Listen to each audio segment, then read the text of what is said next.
Want to know how you can get this Pokemon themed iOS home screen as well as an Apple Watch face? Let's check it out.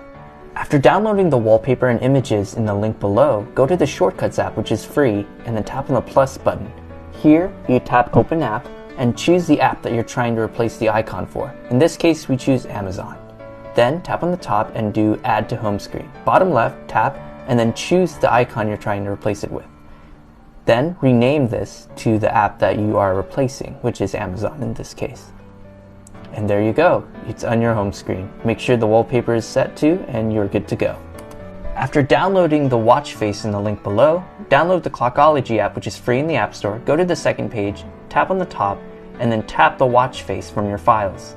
From there, it'll sync it to your Apple Watch, so make sure it's charged and on.